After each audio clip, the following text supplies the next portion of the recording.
Think about that unspoken survival manual you get handed the literal second you step into the corporate world. Oh, yeah. The rule book. Right. You learn to read the room. You figure out how to curate your tone. Mm-hmm. You learn how to deliver bad news without like actually using any negative words. It's essentially this massive exercise in camouflage. That's a really good way to put it. Yeah, and the assumption is that the better you blend in to those polite, friction-free expectations of your company, the Yes. safer your career is, right? Oh, definitely. The prevailing logic is almost entirely built around risk mitigation. Right. The corporate environment usually punishes the anomaly and rewards the consensus.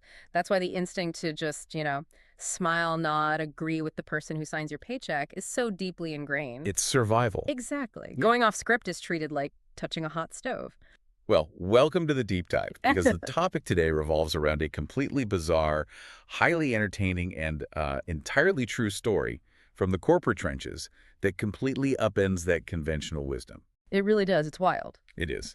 We are examining a firsthand account titled The St. Nick Slayer, Promoting Corporate Truth. And our mission today is to unpack how a catastrophic social blunder, And it is catastrophic. truly, specifically, accidentally ruining the myth of Santa Claus for a boss's child. Oh, man. Yeah, how that somehow evolved into a massive career accelerator. So we're going to explore what this narrative reveals about the hidden traps of corporate culture, the actual economic costs of yes men, and how workplace mythology can permanently alter your professional identity.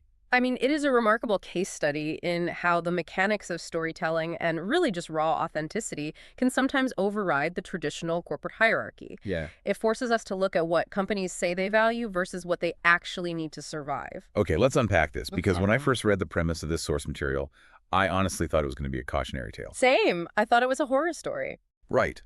Because in almost any standard workplace scenario, ruining a kid's Christmas at a company event is basically a fast track to getting your desk packed up by security. Oh, you're out the door. You certainly do not expect it to land you a seat on the innovation team.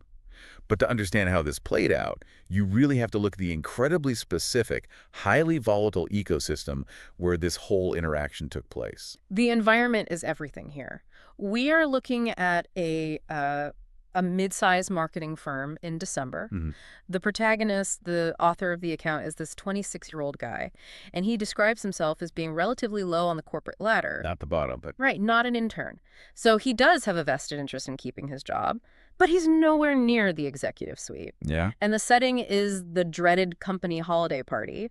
But crucially, this isn't in like a rented out restaurant or the office break room. It is hosted at the CEO's personal home. Which changes everything. Yeah. And the source specifically highlights that this CEO is obsessed with family culture. Ugh, those two words. I know.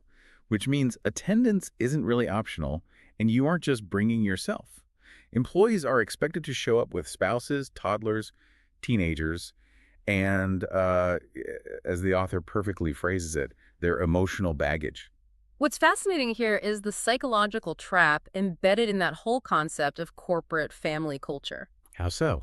Well, when an organization attempts to merge the personal domain with the professional hierarchy, they create this incredibly fragile dynamic. Right. The company is demanding that you bring your whole authentic self to the CEO's living room, but the underlying reality is that you are still an employee standing on your boss's rug. Yeah, you're not actually family. Exactly. The power dynamics haven't vanished. They are just, wearing an ugly Christmas sweater. That is so true. It creates a situation where your usual office camouflage, the business jargon, the pivot tables, the quarterly reports, it's all entirely useless. You're stripped of your armor. Right. If you think about the office as a predictable ecosystem, the Mhm. CEO's house party is like being dropped into the wilderness. And our 26-year-old protagonist is fully aware that he lacks the proper gear for this environment. He knows he's out of his depth. He does. I mean, he mentions he doesn't have kids. He admits he barely manages to wear matching socks most days. Relatable. Very. And he wants absolutely no part of the high-stakes networking happening near the Spice Cabernet. So when his manager, Mike, asks him to keep an eye on the kids area, he just jumps at the chance. Sure. He figures, he gets free sugar cookies and avoids having to pretend to care about marketing metrics. He is attempting a standard avoidance maneuver. Right. Retreating to the children's table seems like a really low-friction way to just run out the clock on an obligatory social event. But, the way I read this, retreating to the kids' table to avoid office politics is just a massive miscalculation. Oh, completely. He thinks he's finding a safe haven. But the children of the executive team are actually the most sensitive, unprotected flank in that entire ecosystem. That is a great point. Like volunteering for the kids' table at a high-stakes corporate event just to avoid quarterly reports. It's like volunteering to defuse a bomb just because you didn't want to make water cooler small talk. Yeah, it's a terrible trade-off. It really is. Yeah. If you say something slightly dumb to the VP of sales about a Q3 projection, they might just think you're inexperienced. But if you emotionally devastate their child, It's over. the reaction isn't professional at that point, it's visceral. So by trying to avoid the small talk, he inadvertently places himself at the absolute epicenter of the risk. I take that a step further, actually. Oh. He didn't just place himself at the epicenter of risk. Wow. He placed himself in the one area of the party where the polite fictions of the adult corporate world do not apply. Oh, wow. Yeah. Children do not understand the concept of managing up. They don't care about a marketing hierarchy. No, they don't. They ask direct questions, and they expect direct answers, which is exactly what triggers the crisis. Right. So he's sitting there, relatively happy, surviving the night, helping a group of kids put excessive amounts of sprinkles on sugar cookies, As you do. as you do. And then a little boy, maybe 6 or 7 years old, looks up at him and drops an absolute anvil of a question. The kid asks, "Do you think Santa's really real?" Oh, man. It is the ultimate stress test for the illusion of the entire evening. And here's where it gets really interesting, because of how the protagonist reacts. Or, well, rather, how he doesn't react. Right. Yeah. There's zero calculation. He doesn't pause to consider who is listening. He doesn't try to deflect or, tell the kid to go ask his parents. Which is what anyone else would do. Exactly. But without a single second of hesitation, he just blurts out, "Nah, but it's fun to pretend, right?" Unbelievable. And he delivers this brutal reality check with a friendly tone, a dumb grin, and fingers completely covered in frosting. But you have to wonder, was this really just a thoughtless accident? Or does this reflex to instantly blurt out the unvarnished truth reveal, like a deep-seated inability or maybe a subconscious refusal to play the corporate game? Well, the cognitive mechanics of that moment are crucial here. Okay. In a typical corporate setting, when an employee is asked a potential dangerous question, there is a measurable lag time. It might only be half a second, but in that fraction of time, the brain is running a really complex risk assessment. Like running the numbers. Exactly. Who is asking? Who is listening? What is the politically correct answer? How does this impact my standing? Right. The fact that our protagonist exhibited absolutely zero lag time, the fact that he just gave that dumb grin reveals that he physically lacks that internal corporate filter. He defaulted entirely to raw authenticity. Wow. It's a pure storytelling moment. His character dictated his action completely regardless of the setting. And the immediate aftermath is just brutal. The source describes the kid's face dropping like he just found out his goldfish died for the second time. Yeah, the bottom lip starts trembling, the illusion is shattered, and then the protagonist makes the horrific realization that the crying child he just traumatized is his manager, Mike's son. Of course it is. The fragile ecosystem we just mapped out collapses instantly. Yep. The expectation of the party was to maintain this cheerful, curated facade, and his fundamental inability to do that just collided head-on with his boss's personal life. So he is sitting there with sprinkle-covered fingers, watching this kid's worldview unravel, and the panic fully sets in. Oh, I bet. He notes that he isn't waiting for HR to call him on Monday. The consequence is immediate. 10 minutes later, he is summoned to a quiet room. Oh, boy. And he isn't pulled aside by a peer.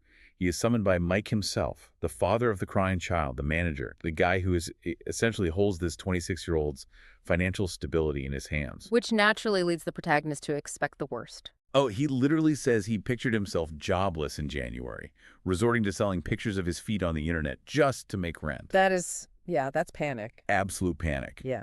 He walks into that room, bracing for the impact of a massive career failure. But the conversation that happens next completely flips the script. It really does. Mike sits him down. He is deadpan. And he delivers this incredible piece of dialogue. He says, "You told my son the truth. Nobody in this company tells the truth. They all smile and nod and fake believe in Santa. You just blurt it out. You don't overthink. I like that. It's such a wild twist. And that reaction from the manager reveals a hidden law of corporate economics. How so? While we often assume the unbreakable rule of business is to always be polite and agreeable, but Mike is operating on a deeper principle, which is that value is derived from scarcity. Oh, interesting. In a mid-sized marketing firm, an industry that is incredibly prone to groupthink, where success often depends on flattering a client's terrible ideas. Right, totally. Unvarnished honesty is the scarcest resource in the building. So what does this all mean? I mean, when Mike talks about everyone fake believing in Santa, he isn't actually talking about the holiday anymore, is he? Not at all. It becomes this perfect, literal metaphor for the daily sycophancy of the office, like blindly agreeing to bad quarterly reports just to keep the peace. If we connect this to the bigger picture, Mike is diagnosing a terminal disease within his own company. Think about the daily reality of a manager in that environment. Okay. They are surrounded by people who meticulously curate their opinions to ensure they align with the boss's preferences. If Mike pitches a weak marketing campaign, his team won't tell him it's going to fail. No, of course not. They'll say it's bold. They will tell him it just needs a bigger budget. They protect their own jobs by feeding him comfortable illusions. Right. They are fake believing in Santa in every single afternoon strategy meeting. Wow. And Mike realizes that his feedback loop is completely broken. He can't trust the data he's getting from his team because it's entirely filtered through their own survival instincts. Sure. But then he looks at this 26-year-old kid in the cookie corner.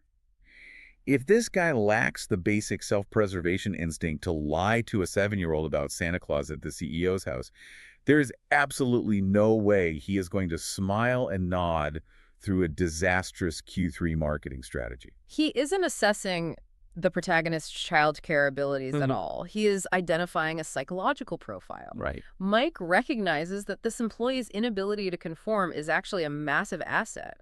For an innovation team to function, you cannot have people who are afraid to point out when an idea is inherently flawed. Yeah, you need friction. You need a disruptor. You need someone who prioritizes reality over comfort. And that realization translates into immediate action. Mike tells them they are pitching bold ideas this year with a strict no BS mandate, and he wants the protagonist on that innovation team. It's amazing. The guy literally gets a promotion because he emotionally devastated a child with the truth. It's so funny. We also get this great mitigating detail in the source where Mike admits his son was already highly suspicious about Santa anyway. Oh, that's good. Yeah, the protagonist just, as Mike put it, accelerated the timeline, though the source does note that Mike's wife was apparently furious about it for a solid week. Which adds a great layer of realism to the story. It does. The manager sees the business value, but the spouse still has to deal with the crying child at home. Yeah, you can't optimize a crying 7-year-old. Yeah. But, thus eventually settles. The protagonist basically grinches his way right up the corporate ladder. He does. He moves to the innovation team.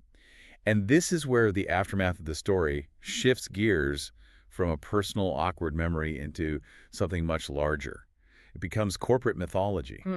Because now, whenever this guy walks into a brainstorming session, his coworkers whisper a specific nickname under their breath. They call him the Saint Nick Slayer. This raises an important question about how storytelling functions as a structural pillar in the workplace. Okay, unpack that a bit. Well, a nickname like the Saint Nick Slayer is vastly more than an inside joke. It is a highly efficient mechanism for organizational memory. How so? It just sounds like office gossip that's stuck. Think about it from the perspective of an organization trying to signal its values.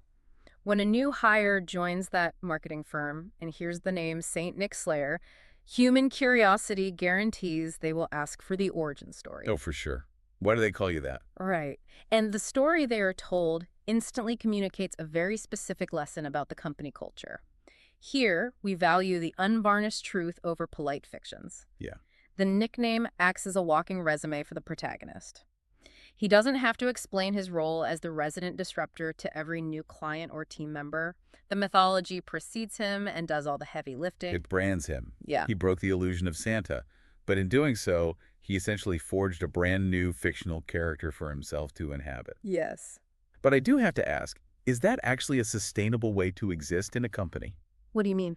Because, yes, he got the promotion, and he has this cool renegade mandate from Mike, But nobody really likes the guy who constantly shatters the illusions everyone else is working so hard to maintain. That's fair. Does being the Saint Nick Slayer inevitably isolate him from the coworkers who still rely on their camouflage to survive the week? That is the hidden cost of stepping into a myth. When you become a symbol for radical truth, you stop being just another coworker. Right. The Saint Nick Slayer is a very specific character with a very specific narrative function to destroy bad ideas. Yeah. But what happens on a random Tuesday when the team's ideas are actually perfectly fine and nobody needs their illusions shattered? They just want to go to lunch. Exactly. Yeah. Characters and stories don't have downtime. If his entire value proposition is based on disruption, he might feel immense pressure to find flaws just to fulfill his own legend. Oh, wow.